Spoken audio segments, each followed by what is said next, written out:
భక్తి వర్ణ ప్రేక్షకులకి శుభోదయం. 22/4/2024 స్వస్తి శ్రీ చాంద్రమానం క్రోధినామ సంవత్సరం ఉత్తరాయణం వసంత ఋతువు చైత్రమాసం శుక్లపక్ష చతుర్దశి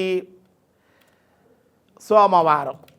చతుర్దశి తెల్లవారు 4:25 వరకు, హస్తా నక్షత్రం రాత్రి 7:34 వరకు, వర్జం తెల్లవారుజాము 4:25 నుండి 6:05 వరకు, దుర్ముహూర్తం ఉదయం 12:23 నుండి 1:13 వరకు, మళ్ళీ మధ్యాహ్నం దుర్ముహూర్తం 2:53 నుండి 3:43 వరకు, సూర్యోదయం 5:44, సూర్యాస్తమయం 6:13.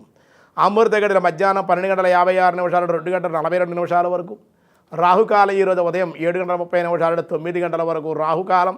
శుభ సమయం ఉదయం 6 గంటల నుండి 7 గంటల వరకు శుభకాలం, సాయంకాలం 4 గంటల నుండి 5 గంటల వరకు శుభకాలం.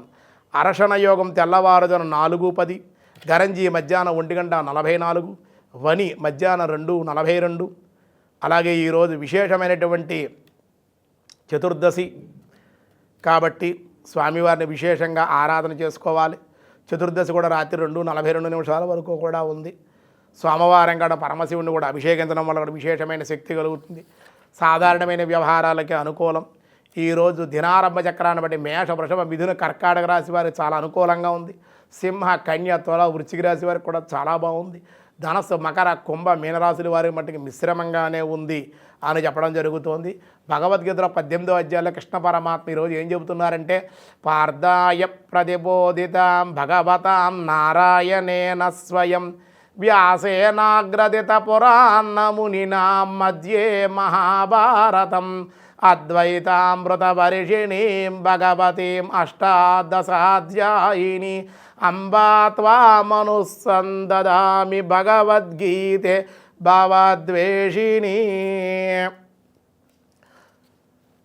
చేతసా సర్వకర్మాణి మయ సన్యాసస్య మత్పరః బుద్ధి సంయోగముపాశ్రిత్య మచ్చిత్య సతతం భవ.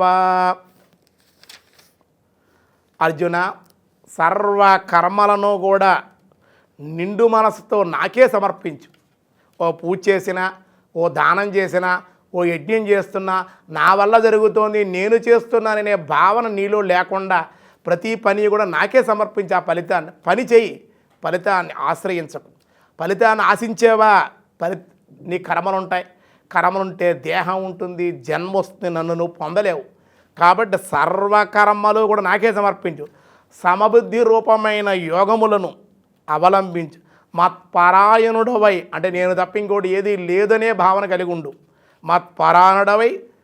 మత్పరాయణుడవై సతతము కూడా నన్నే చింతించు. నా యందే నిలిచి ఉండు. అప్పుడు నేను తప్పనిసరిగా నిన్ను అనుగ్రహిస్తాను. ఇది యోగులకు తాను ఇచ్చేటువంటి వరంగా తనను ఎలా అనుగ్రహిస్తాడో కూడా కృష్ణ పరమాత్మ తెలియజేస్తూ ఉన్నారు. మిగతా విషయాలు రేపు చూద్దాం. ఈరోజు స్వస్తి.